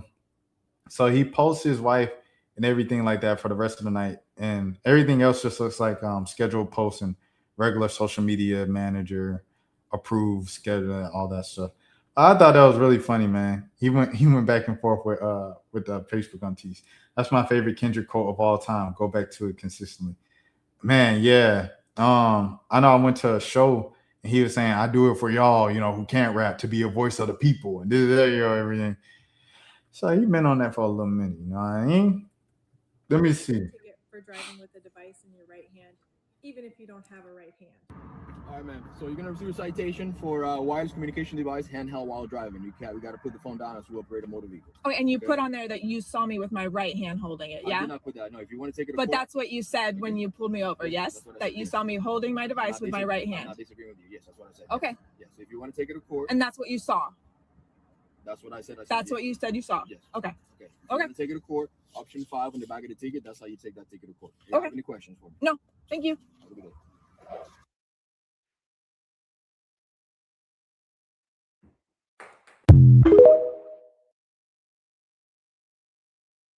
Hey man, look, one time I got a ticket when I was riding to work, and this is when I was like, I'm moving into the city because I'm doing the commute. I was actually on the phone with Generica Owens, the viral sports reporter and stuff like that, a couple of years ago, and because we were supposed to do something and it never happened. So I was on the phone on speakerphone. I'm driving like this on speakerphone. Yeah. I don't talk on the phone. Don't nobody talk on the phone like this. You talk on the phone like this, or you got headphones in or AirPods in. He talking about, I said, oh, I was on speakerphone. He said, man, you was up on the phone like this. I'm on the phone driving like this, bro. Come on, bro. Like, don't nobody even drive. Like, what is this, the 90s? Ain't nobody driving with the radiation to their head like that. I got it like this. I'm on the speakerphone. So, yeah, that happened. I say all this to say cops be tripping, bro. And I hope she beat that one. Here we go. Cheating.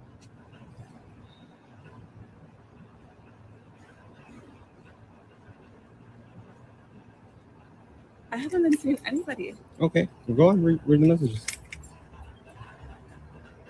Right. Look how clueless she's acting. Gil, can you not? Narcissistic, psychotic. This is insane. Why don't you explain yourself? Gil, Go ahead. No, go ahead. Go ahead. Go. You're just gonna walk away? You look how ridiculous you look. Go. No, go ahead. No. Nobody's coming on shit. Go. Gil. No. It's crazy. You're pathetic.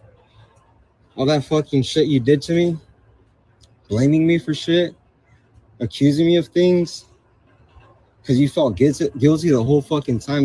You're a narcissist. You are a true narcissist. When I told you you were psychotic, it was true. You are psychotic. You are batshit crazy. Okay, hold on. It's true. Everything I fucking thought about you, everything I sensed, everything everyone told me, including your baby daddy. He told me she's batshit crazy. I was like, yeah, I know, I've seen it. But you know what? I continued to date you. Why? No. Get away from me. Do not touch me. I'm recording for my own safety. Okay? I know how batshit crazy you are. I know you're not. Because you're fucking... I'm recording you. That's why you're not going to do anything to me. You're insane. It's crazy. Yeah. Go ahead. Process it. Process what you've been doing to me. Gil. Go ahead. Gil. You don't have nothing to say? When you get off the camera. No.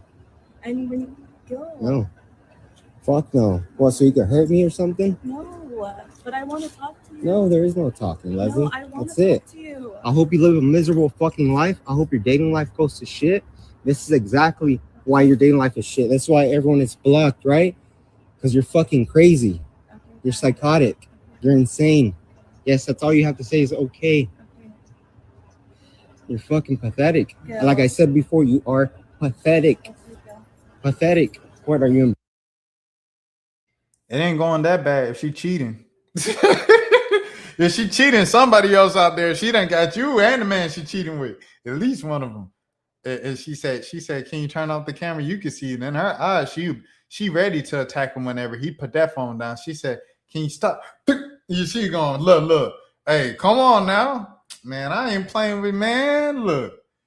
Woo-wee. Hey, someone said it right before, the night before Valentine's. They said, I love Valentine's. I'm looking forward to the tea that come out tomorrow. Man, what? Man, you can move your hands.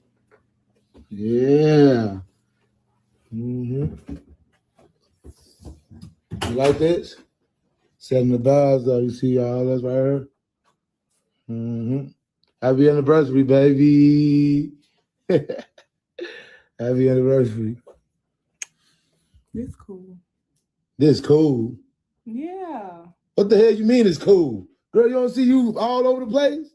It's nice as hell. Okay, but I'm a grown ass woman. Like, you do this for 15-year-olds. Like, you should have bought me something or did something or.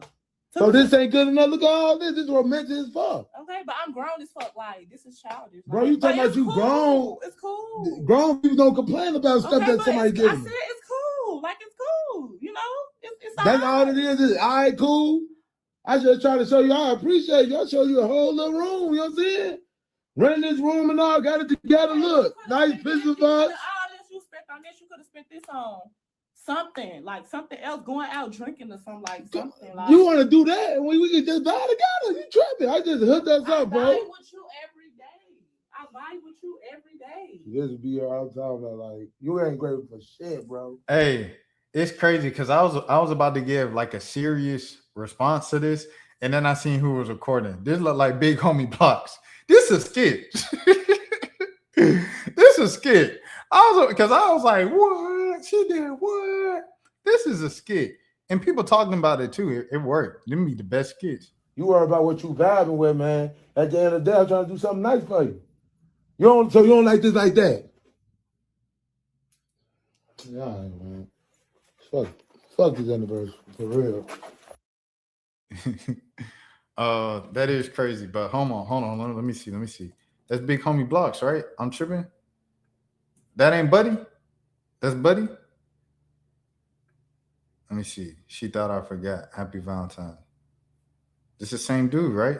This him? Let me see. Hold on. It's loading up. Yeah, that's the same dude. Yeah, that's him. Yeah, that's a skit. I fell for it though. I was like, dang, that's good acting. So I ain't even gonna waste time on a skit. But in a hypothetical, that is crazy to like not be appreciative of it. I seen people being like, she's right. No presents, no food, nothing fun or exciting to do. She got all dolled up, getting her hair and makeup done to put on the dressing heels just to get over flower petals. It is thoughtful though. Like, it costs money to do everything he did, bro. He ran out, like you said, ran out the hotel, had someone set all this up, design it and everything. Like, that's a lot of money and time. And he had the pictures of them, like sentimental. I don't know. It's like, it's crazy. Like, you could have did this at the house. Oh, that's very what you call, bro.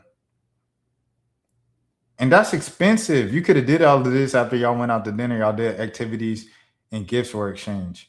She ain't give him no gifts. Where are her gifts to him? No. See. I'm getting worked up over a skit. It's fake. Calm down, Rashad. It's fake. I already got worked up and rage baited from Mark Cuban saying tanking is good. I already got riled up from that. I'm not getting riled up from a skit about romance and dating in 2026. I'm not going to. From people with unrealistic expectations. Melissa Smith. Would you ever date another WNBA player? No. Absolutely not. I'm not gonna lie. The next person that I be with, I want them to be a regular person, not famous. Unknown, huh? Unknown, like work a 9 to 5. All you care about is me, you know, like no social media. No social media. Under like 300 followers on Instagram, like. They're my favorite kind. You could do all that. I'm gonna eat it.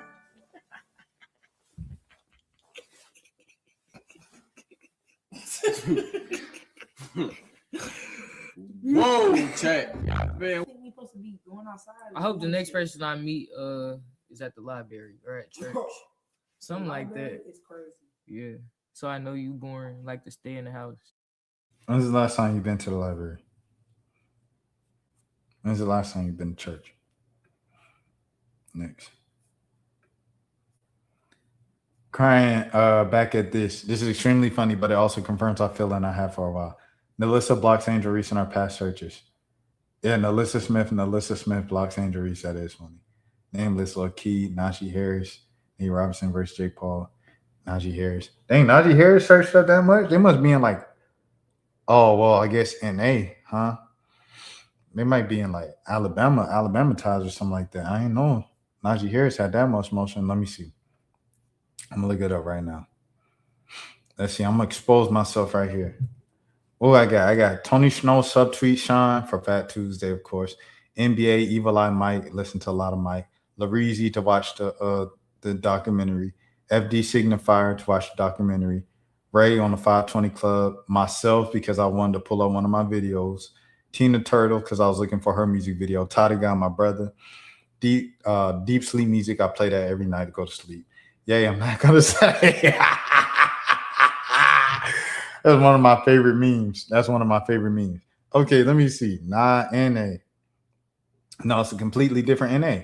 Naomi Osaka, Nas Ojet, who that must be like a prospect or something. Nate Rashad Milligan. Oh, Big Nate when I was on Big Nate's joint. Nancy Guthrie update, like Nas Sadi, Nancy Guthrie, Natalie Reynolds, Nancy.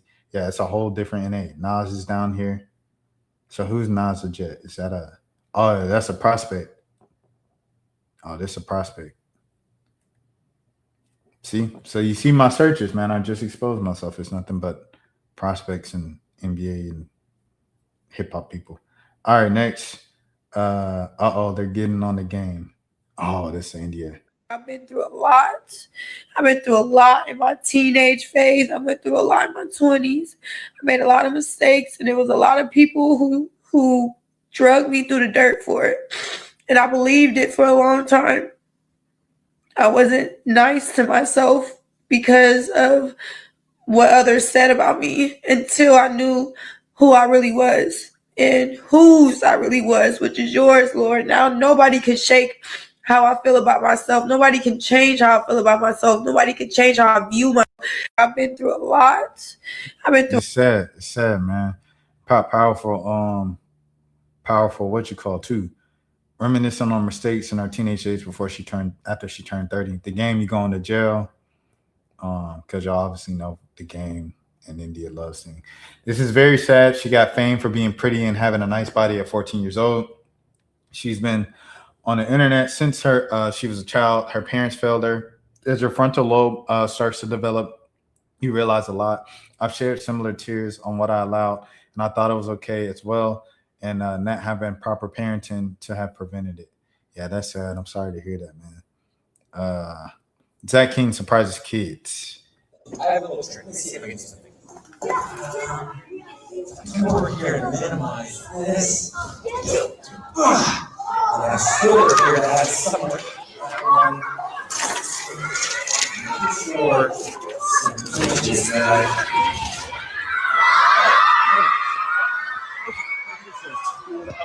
see the song? All right. You ever play with these?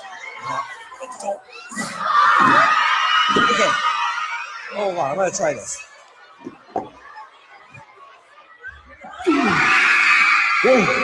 What's up? Hey, man, hey. That's a great uncle right there, bro. That's a great uncle, dog. Bro, that's a great uncle, dog. He said he changed his life. Yo, that's fire, bro. Before AI, we had Zach King. Hopefully I don't get caught. Dang, so Zach King be doing stuff like that? Dang. Oh, so that's his whole thing, to do the 4D stuff. Shouts out to Zach King, bro. Soon security be update everything. How did he still escape the screen? That's funny. Imagine you see Zach King just come out the screen. He turned the most boring part of modern education, Zoom calls, into a core memory for those kids. Facts. Man, that's fire. This hella creative. Facts. This kid is never gonna recover from this. Yo, peak creativity in this day and age. Epic troll Zoom call to the kids and literally pops out the screen like a horror movie. Kids' face is priceless. This is content like Zach King's. So that's his thing. That's dope, man. I never heard of Zach King. So shout out Zach King, bro. Keep doing that, bro. Keep pushing the envelope. All that stuff. Yeah. Top dog, yeah. Compton Cowboy, all that, yeah. White Speed. Here's White Speed, man. My fucking speed! You look lonely. What You look like you needed some help. Bro, It's Tiki. Tiki, why Came fucking to rescue you. bro? How the fuck did you get on this island? Are you good? I swam No, you didn't, bro. How did you find this island? from I'm Panama. I'm in the middle of fucking nowhere, bro. Oh my god, bro. Yo, get on the fucking, get out the water. Oh my fucking god, yo, you got it. Yo, that is disgusting, gang. Is that yours? Yeah. Where? You swam from Panama. Yeah. It's a 2-hour fucking boat ride.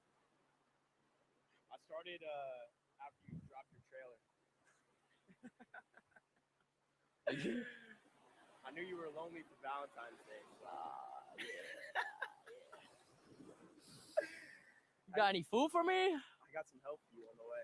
Dead ass? Yeah, I can help. I bet. Bro, yo, honestly, fuck it, I don't give a fuck, bro. I've been working on this fire for 2 days now. Fire Speed is crazy, bro. When that Joker came to Africa to pop up on Speed, but then Buddy, he exposed him. He said, oh yeah, he here in this part of Africa, this and that. I was like, okay, that's weird. That's crazy. Here you go. But anyways, he pushed him out. All right, bro. All right, my brother. Have a good one, man. Last dab for the road, bro. Love. Hold it down. Stay strong, bro. All right, get this. I believe in you. Time to swim back. Time to swim back. Here's your dinner plate. Thank you, bro. Best of luck. Oh, fuck.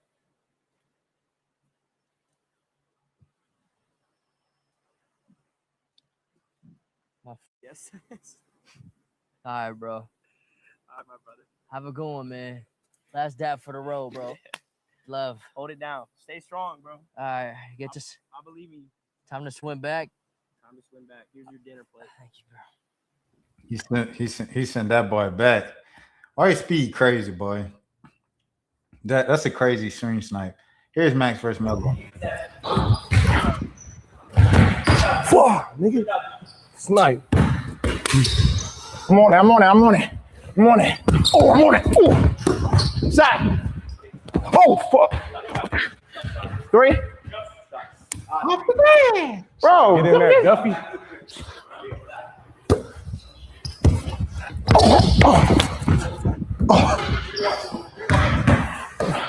Hold on. I wanted to see if you can make the light. That's all. Hold on, nigga. Ooh. Hold on, nigga. All right, let me get in there now. Let me get this up. He's pressing up now. Shot. That's one. Hey.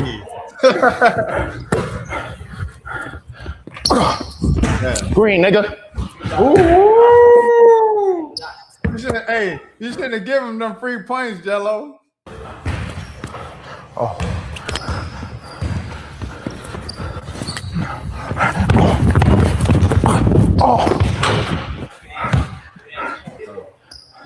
I'm leaving it. Oh, that nigga tweaking now. Fuck you, Tony. 7. Hold on.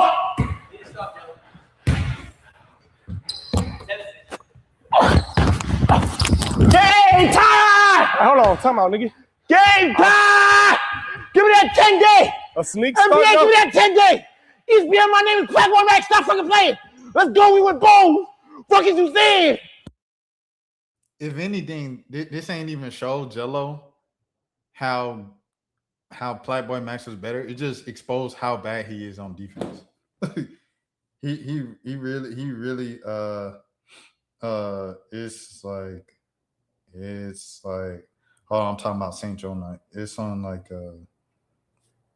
the corner of St. Joe on a random Monday night with the Black Indians. All right, yeah. All right, cool. Next, right here. That's question to Bro, what's it like in Boston? That's the first time I ever. Like, is it like is it like lit? Like, is it, like no, I have no clue what Get bro, RDC, all them dudes is funny, bro. Get inside. Get inside. Go down. Get inside. Bro, why is my internet not working no more? Go to check. I mean, whatever, bro. Boston cool, man. Boston got some great people. I can't tell. I was scared when I first got there. See, I was scared when I first got to Boston. Why was you scared? I heard all the stuff that Boston was known for, all the discriminatory stuff, the incarceration, housing, all the different stuff that they go on in Boston. Yeah. I'm not gonna lie, I don't know nothing about Boston. You gotta pull up, man. I think I've been. Boston. You gotta pull up and see it for yourself. Bro, what's it like? That's funny, bro. That's funny. Shout out Dez, bro. Next, Reggie. I think Reggie might be here. Like before you knew you was going, what was a sign though? Like, yo, I'm going to NBA. What was the sign? Yeah.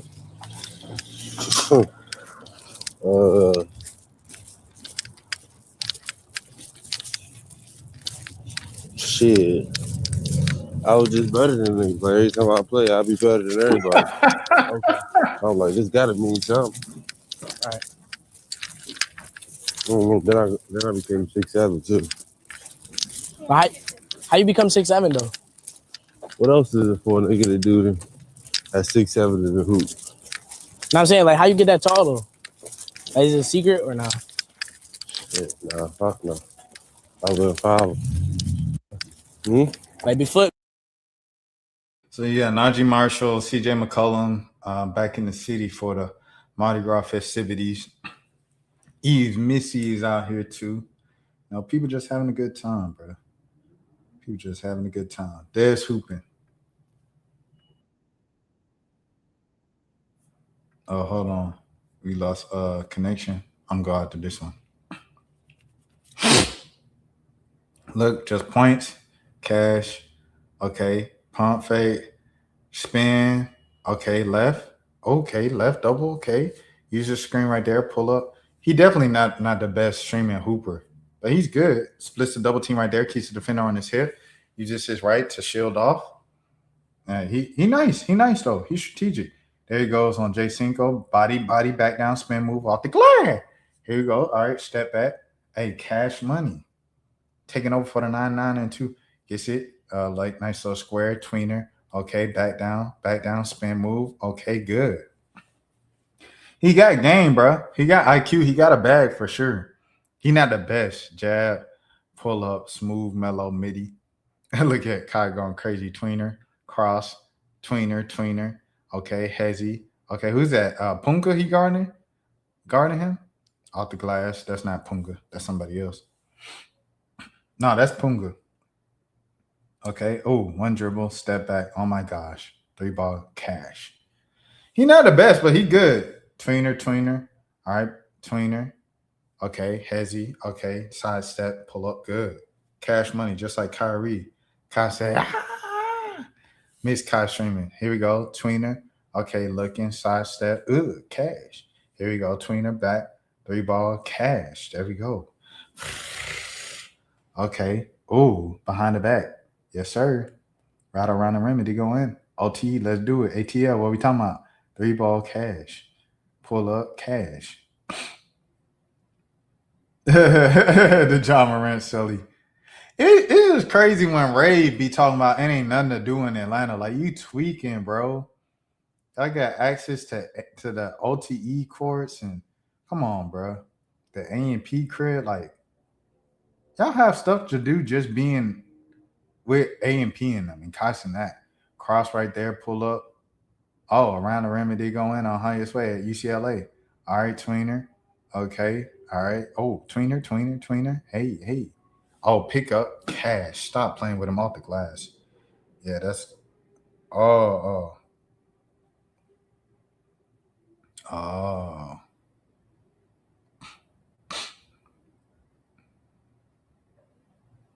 That's just what I know it for. With them out there on the corner. So yeah, let me see. DDG sees an India clone.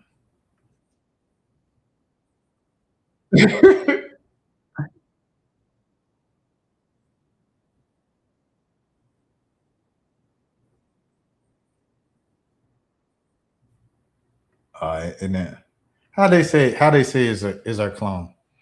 DDG was loving it. Not them glitching on 4K. All right, that might be a fake. What you call? They write anything is caption. So there it is. Aries proposes. Let's go to Aries proposal, man.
She looked so little when you picked her up.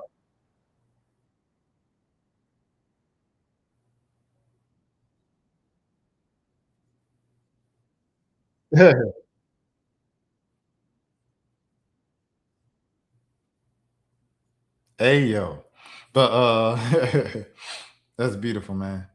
This is remind me of like Fresh Prince.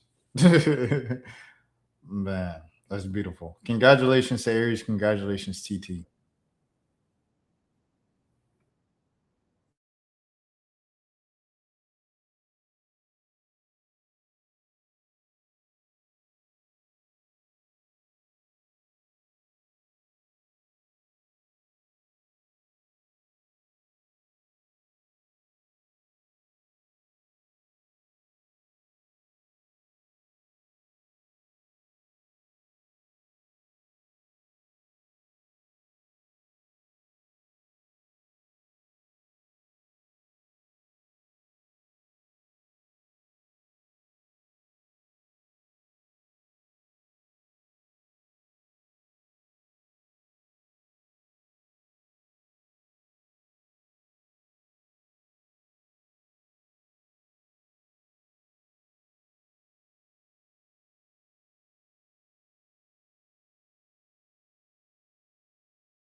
Congratulations, man. There's big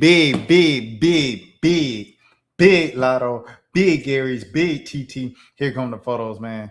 Beautiful moment, man. Get in the parents' hand. Look at that. Come on now. Come on, huh? Come on, bro.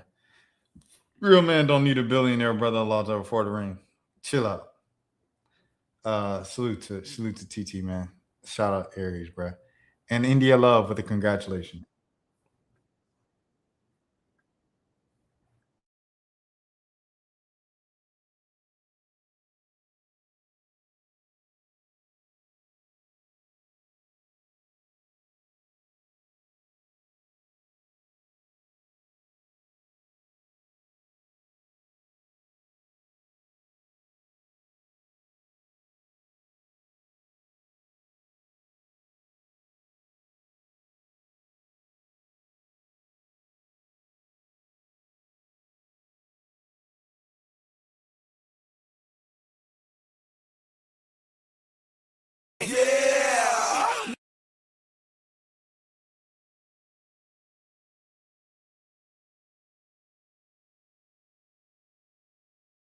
Oh, for sure. Shout out India Love, man. Hey, bro, that's all I got for today. You saw I was looking at my phone dang near the last 15 minutes communicating about work stuff when I ain't working today. But until next time, man. Have a good morning, have a good afternoon, have a good evening, have a good night, have a good day. If nobody else told you today, I care for you. Happy Mardi Gras, happy Fat Tuesday. Rest in peace to Jesse Jackson. Rest in peace to my uncle, man. Shouts out to everybody out there, man. My name is Rashad Milligan. If you're new to the channel, this is the World of 10K subs. We live on this channel each and every single day. If we not live, then we upload an original content each and every single day like I've done for the past 349 days. Until next time, peace. Rashad, why you didn't hit me up? What's up, Rashad? Hey, Rashad. What's up, Rashad? Thank you, Rashad. Brother, I love you, brother. What's up, Rashad? What it do, boy? Hey, Rashad.